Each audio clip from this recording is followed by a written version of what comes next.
Halo semuanya, perkenalkan, saya Bima Aprianto. Saya merupakan mahasiswa Teknik Industri Universitas Pancasila.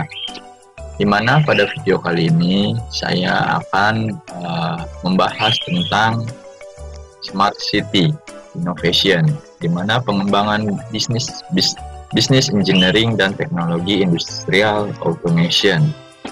Di mana pada video kali ini saya untuk pemenuhan tugas UAS manajemen strategi yang didoseni oleh Mas Haris. Setiap negara memiliki kemampuan yang berbeda-beda, tentunya dalam menghadapi sebuah permasalahan. Contoh permasalahan yang umum yaitu seperti kemacetan dan banjir, terutama di Indonesia nih.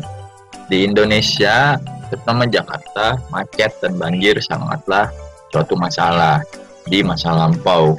Mungkin saat ini banjir mulai tergeser atau mulai sudah ditanggulangi.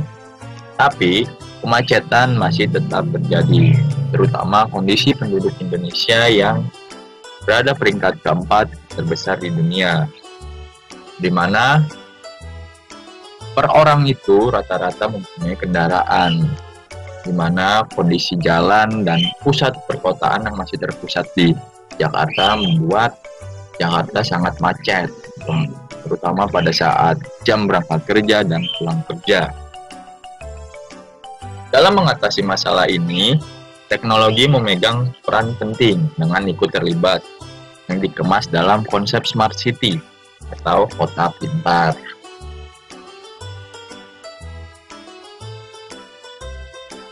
Smart City menggunakan teknologi informasi dan komunikasi untuk meningkatkan efisiensi operasional, berbagi informasi dengan publik, dan memberikan kualitas layanan pemerintah dan kesejahteraan warga dengan lebih baik lagi.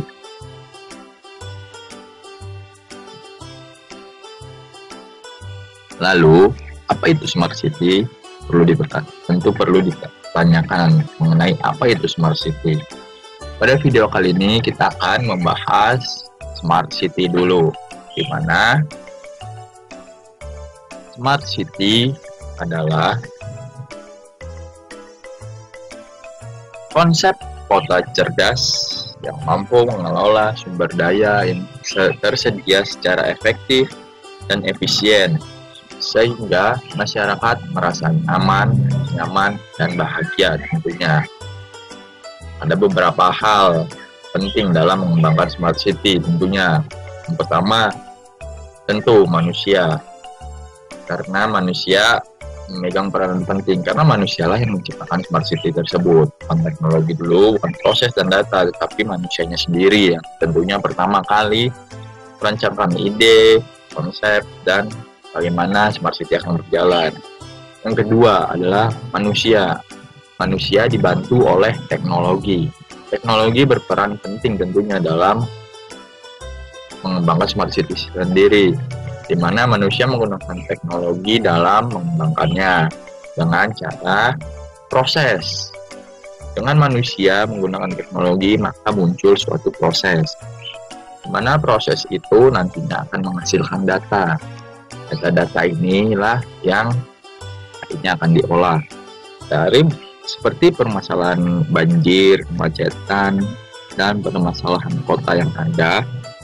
Smart City tentunya harus mampu merespon hal-hal anomali seperti hal-hal tersebut, sehingga masyarakat merasa aman dan nyaman secara berkelanjutan.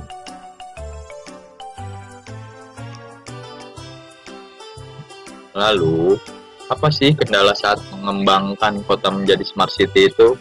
Tentunya dalam setiap hal, setiap perbuatan yang ingin kita lakukan tentunya mendapat kendala. Ada halangan-halangan, ada percobaan-percobaan yang harus dilalui. Lalu, mengembangkan Smart City ada nggak sih kendalanya? Tentunya ada. Di mana dalam mengembangkan Smart City begitu banyak kendalanya. Dimana dengan smart city ini banyak manfaat yang ditawarkan dengan konsep smart city.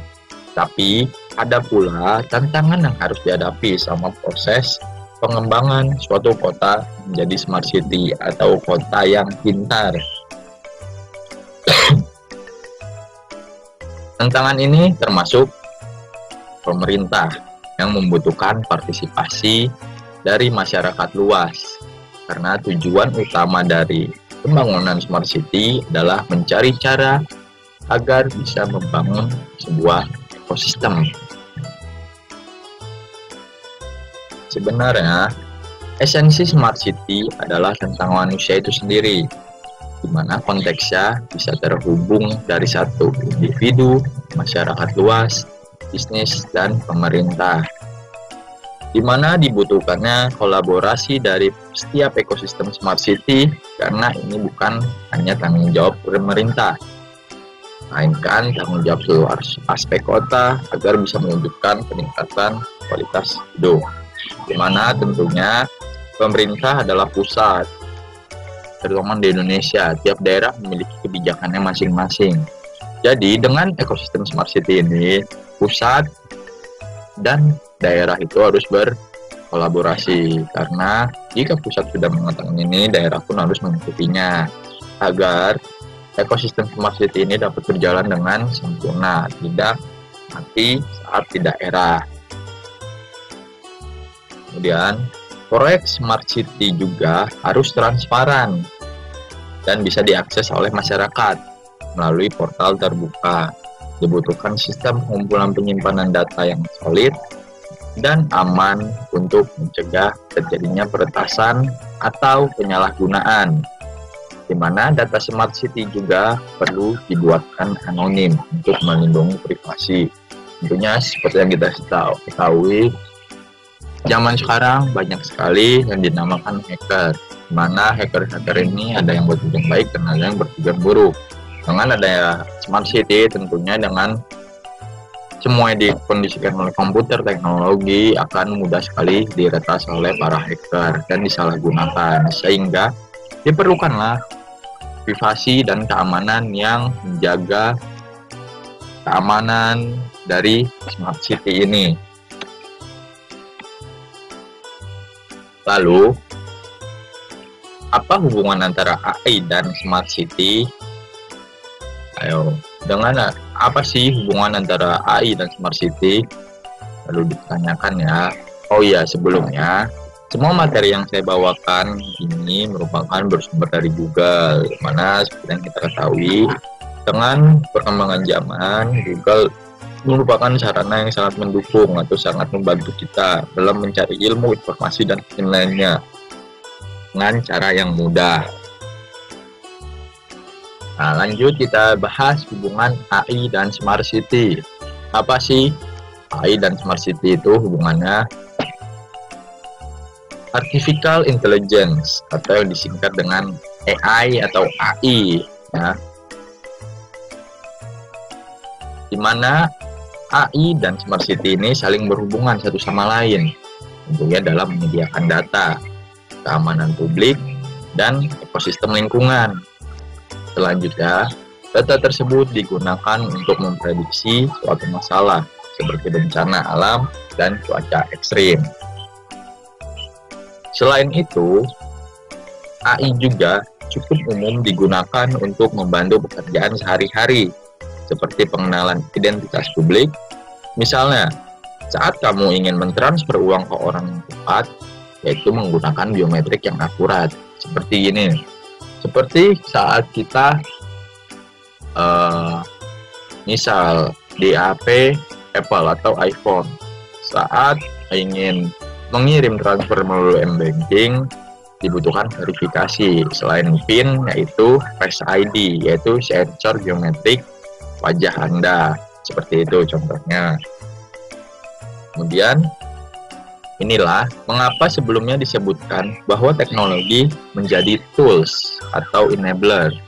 Begitu pula AI yang dapat melihat pola perilaku masyarakat. Dari data yang sudah terkumpul ini nantinya akan diolah menjadi data sistem dan dibuatkan menjadi data analitik. Barulah setelah itu data tersebut bisa dijadikan sebagai data driven, yaitu proses pengambilan keputusan berdasarkan data, dimana tentunya dengan canggih zaman sekarang semua perkembangan harus berdasarkan data, karena jika tidak ada data yang valid, tidak ada data yang benar, belum tentu dengan konsep yang smart city ini dapat berjalan dengan baik, karena tidak berdasarkan data-data yang ada di lapangan. Lalu, apa sih manfaat dari smart city sendiri? Apa ya manfaat dari smart city? Dengan kata lain, dari kota pintar ini apa sih manfaatnya buat masyarakat dan buat kita semua, buat pemerintahan, buat kalangan bawah, kalangan atas, kalangan menengah? Nah, manfaat dari smart city yang pertama, dapat mempengaruhi kualitas hidup manusia dalam hal keselamatan, di mana seperti lampu merah, kemudian yang ada CCTV-nya di situ juga terdapat speaker yang nantinya akan memberitahu bahwa pengendara tidak menggunakan helm dan lain-lain. Itu salah satunya. Kemudian waktu, kenyamanan, kesehatan, kualitas lingkungan, hubungan sosial, partisipasi masyarakat, kerjaan, hingga biaya hidup. Kemudian berikut ini beberapa manfaat smart city yang perlu kamu ketahui. Yang pertama adalah memerangi kejahatan dan meningkatkan keselamatan masyarakat. Teknologi tentunya bukan solusi instan untuk memerangi kejahatan, tapi lembaga penegak hukum dapat menggunakan data yang sudah terkumpul untuk melihat pola kejahatan dan mengantisipasi kejadian berulang di masa depan. Yang kedua adalah mempercepat mobilitas, di mana kota yang berhasil memudahkan mobilitas sehari-hari memiliki potensi untuk memangkas waktu perjalanan sebesar 15% hingga 20%. Akan tetapi, potensi ini tergantung pada kepadatan tiap kota, infrastruktur yang transit yang tersedia, dan pola perjalanan tentunya. Kemudian, membantu menjaga kesehatan masyarakat. Aplikasi kesehatan yang memungkinkan pasien untuk melakukan telekonsultasi dengan dokter dapat membantu pasien mencegah dan mengobati penyakit, serta tentunya memantau kondisi pasien dari jarak jauh secara online. Yang keempat adalah menghadirkan lingkungan yang lebih bersih dan berkelanjutan. Contohnya, bisa dilihat dari sensor kualitas udara. Sensor ini tidak langsung mengatasi penyebab polusi, tapi dapat mengidentifikasi sumber penyebabnya agar tahu tindakan pemulihan apa sih yang harus dilakukan selanjutnya. Jadi itu sensor ini berguna untuk mengetahui, mengidentifikasi bagaimana nih tingkat polusinya di daerah tertentu. Kemudian dari tingkat polusi itu baru dilakukan penelitian, analisis terhadap bagaimana cara melakukan pemulihan penanggulangan terhadap polusi yang terjadi. Dengan smart city, startup menjadi solusi, di mana smart city merupakan cakupan luas yang di dalamnya terdapat sistem dan komponen yang luar biasa tentunya. Apapun yang dikerjakan, baik itu finansial, teknologi, dan lain sebagainya, termasuk ke dalam konsep smart city. Harapannya, startup dapat menjadi solusi untuk bisa memahami kebutuhan masyarakat. Ada banyak permasalahan kota yang bisa kamu cari untuk kemudian ditingkatkan kualitasnya agar menjadi kota yang lebih baik di bidang ekonomi, sosial, maupun lingkungan. Sebagai startup developer, dibutuhkan kolaborasi dari setiap ekosistem smart city, karena ini bukan hanya tanggung jawab pemerintah, tapi seluruh aspek kota juga harus ikut berkolaborasi untuk meningkatkan kualitas hidupnya masing-masing. Mungkin Sekian pemaparan saya. Saya Bima Prianto mengucapkan atau mohon maaf bila terdapat kesalahan materi dan kesepakatan dalam proses penyampaian materi. Terima kasih.